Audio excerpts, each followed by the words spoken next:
Em đẹp hơn ánh sao, hàng nghìn cảnh hôn của Hứa Khải và Đàm Tùng Vận siêu cuồng nhiệt. Những điểm nổi bật tiềm ẩn của những cảnh hôn, Hứa Khải và Đàm Tùng Vận đóng chung trong Em đẹp hơn ánh sao. Bộ phim rất nổi tiếng, không ngờ Hứa Khải tiết lộ rằng anh đã quay hàng nghìn cảnh hôn ngay khi được phát sóng, nó ngay lập tức trở thành xu hướng. Chủ đề cho đến nay vẫn là điểm nóng trong bảng xếp hạng phim truyền hình top 3. Trong cảnh lãng mạn nổi tiếng của vở kịch, Đàm Tùng Vận mặc một chiếc gạc trắng và được công chúa Hứa Khải ôm vào thời điểm đó. Những người qua đường tưởng rằng họ thực sự sắp kết hôn. Điều này cho thấy tia lửa giữa hai người đã nảy lửa như thế nào. Em đẹp hơn ánh sao kể câu chuyện về Kỷ Hành, do Đàm Tùng Vận thủ vai, một cô gái đến từ Bắc Kinh có tính cách bướng bỉnh. Cô tốt nghiệp một trường đại học nổi tiếng và mong muốn tạo dựng sự nghiệp cho riêng mình. Sau khi vào làm được 3 năm sau khi tốt nghiệp, cô đã gặp phải nhiều thất bại. Ông kiên quyết từ chức và dấn thân vào hành trình khởi nghiệp. Cô gặp rất nhiều khó khăn khi mới bắt đầu. Khi tuyệt vọng, cô đã nhận được sự hỗ trợ đầu tư của Hàn Đình, do Hứa Khải thủ vai, vị chủ tịch trẻ tuổi và đầy triển vọng của Đông Yang Technology. Không chỉ phải đối mặt với những khó khăn khi khởi nghiệp mà còn phải đối mặt với những khó khăn khi khởi nghiệp, cô đang đau buồn về sự kết thúc của mối tình đầu kéo dài 7 năm. Cô và Hàn Đình cũng dần trở thành đối tác gắn kết tinh thần từ mối quan hệ hợp tác kinh doanh. Đó vừa là người cố vấn vừa là người bạn. Đánh giá Em đẹp hơn ánh sao. 01. Hứa Khải đóng vai trùm 2 lần trong năm nay và nhận được đánh giá tốt. Năm 2018, Hứa Khải nổi tiếng với vai diễn đầy tình cảm Phu Cha Phu Heng trong Diễn Hy Cung. Chuyện, bộ phim đang ở đỉnh cao khi ra mắt, dù danh tiếng của các tác phẩm của anh trong 6 năm sau đó chỉ ở mức tầm thường nhưng anh vẫn tiếp tục. Những năm gần đây, anh gần như được tham gia liền mạch vào đoàn phim nhưng bất ngờ nổi tiếng trong năm nay với nhân vật Chùm Chùm. Vốn là một cựu người mẫu, anh có chiều cao đáng tự hào là 187cm và được khán giả mệnh danh là người đàn ông sinh ra để mặc vest. Trong vở kịch Công chúa ôm Đàm Tùng Vận, thậm chí anh còn thể hiện sức mạnh bùng nổ của bạn trai. Tuy nhiên, Hứa Khải vừa hoàn thành vai boss 3 trong Chuyện Thành Huân vào tháng 4 năm nay. Lần này, anh vào vai boss 3 trong bộ phim truyền hình mới Em đẹp hơn ánh sao. Ban đầu lo lắng rằng anh ấy sẽ đóng 2 vai giống nhau, nhưng màn trình diễn của anh ấy lại tuyệt vời đến không ngờ. Yao Cha-minh trong Cheng Hoan-ji là một giám đốc điều hành được thuê. Nhân vật của anh ấy là một tầng lớp máu lạnh và độc ác, có khí chất sắc bén, nhưng Hàn Đình trong Em đẹp hơn ánh sao là một cậu con trai quý tộc, tính tình hiền lành, điềm đạm. Khi chỉ ra khuyết điểm của cấp dưới, anh ấy sẽ không tức giận. Nguyên rủa. Sau khi xem 2 bộ phim, khán giả có cảm giác Từ Khải thực sự đóng 2 vai hoàn toàn khác nhau, không đóng vai boss 3 một cách khoa trương mà đánh giá cao bước nhảy vọt của anh trong diễn xuất. Review, Em đẹp hơn ánh sao. Review 02. Đàm Tùng Vận mặc gạc trắng được công chúa Từ Khải ôm, phát ra tia lửa CP siêu mạnh. Đàm Tùng Vận tuy không phải là một mỹ nhân quá nổi nhưng gương mặt trẻ con và đôi mắt to thông minh không hề lộ tuổi tác vẫn có lợi thế về ngoại hình. Sau lần đầu nổi tiếng với In the Name of Family, cô nàng đã 2 năm trở lại đây.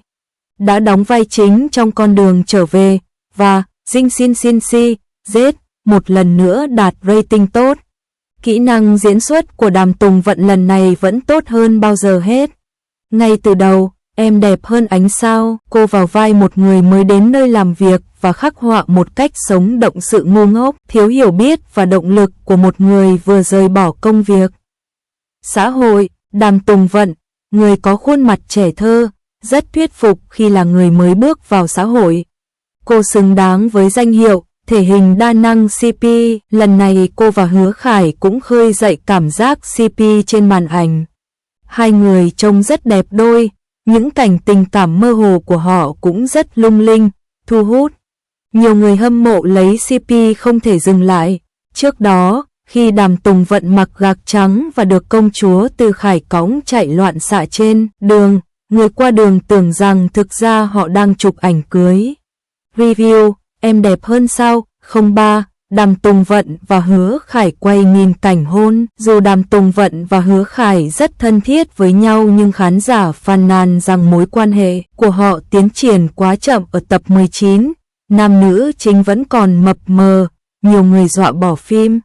Sau đó, trong buổi phát sóng trực tiếp, cả hai được hỏi họ đã quay bao nhiêu cảnh hôn. Đàm Tùng Vận cho biết cô không biết đếm nhưng bộ phim này rất gần gũi với cuộc sống.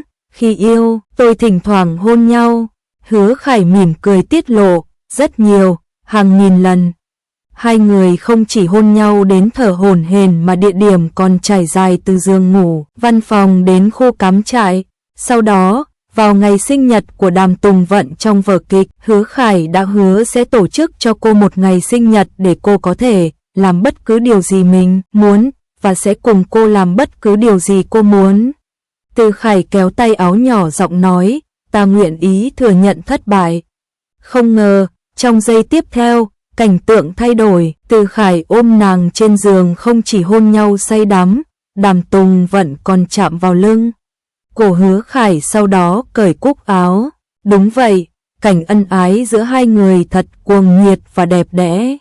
Sau khi cả hai yêu nhau ngọt ngào trong phim, họ hôn nhau không ngừng nghỉ từ văn phòng, lối vào thang máy, nhà bếp cho đến bồn tắm, khiến fan của bộ phim vô cùng thích thú. Đánh giá, em đẹp hơn sao?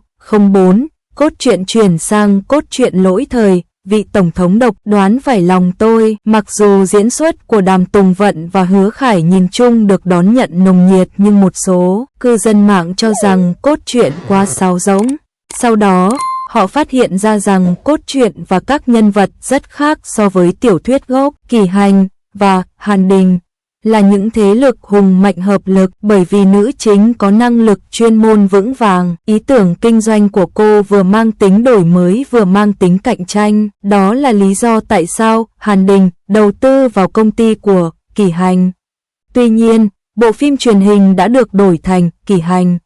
Khi Kỳ Hành gặp phải một vấn đề, Hàn Đình, người đã thầm yêu cô suốt 10 năm, đã miễn cưỡng giúp cô giải quyết định kiến.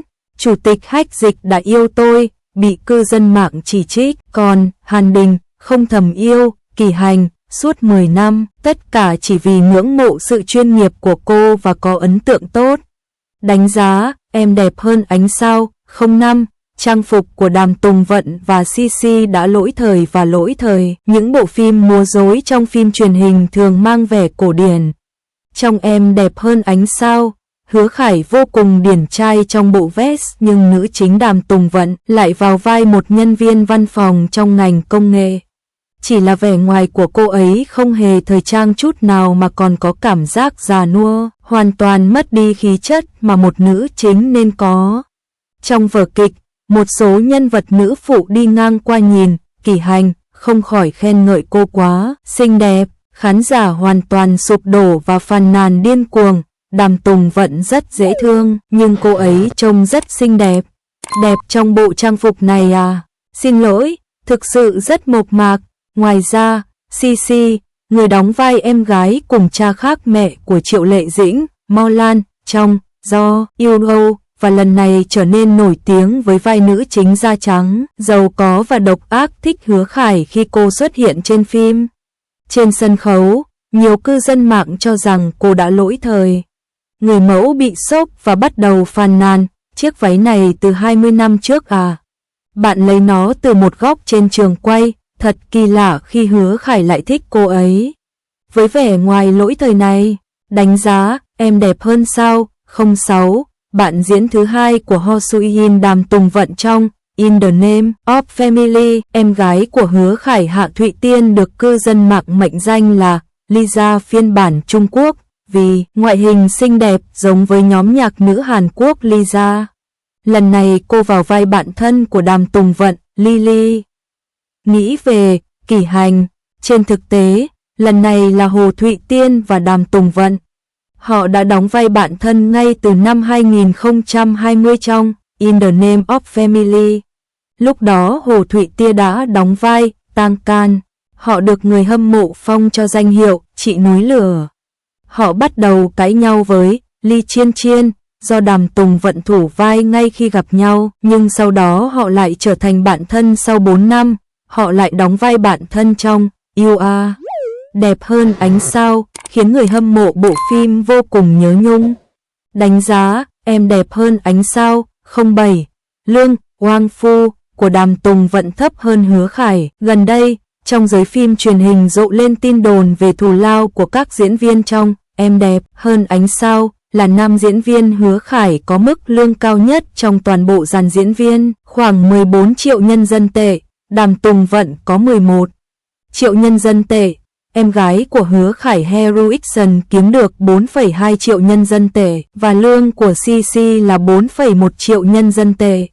Mức lương của Đàm Tùng Vận bất ngờ làm dấy lên những cuộc bàn tán sôi nổi.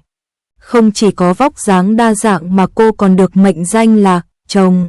Một trong những tác phẩm của cô thành công nhưng lại đảm bảo rating nhất định và danh tiếng tốt. Cô cũng được đề cử Magnolia làm nữ hoàng truyền hình, nhưng cô than thở rằng mình vẫn chưa có giá trị bằng các ngôi sao nam nổi tiếng và mức lương của cô kém Hứa Khải 3 triệu nhân dân tệ. Nếu bạn thích nội dung của bài viết này, đừng quên nhấp để theo dõi, nhiều nội dung thú vị hơn sẽ sớm được gửi đến.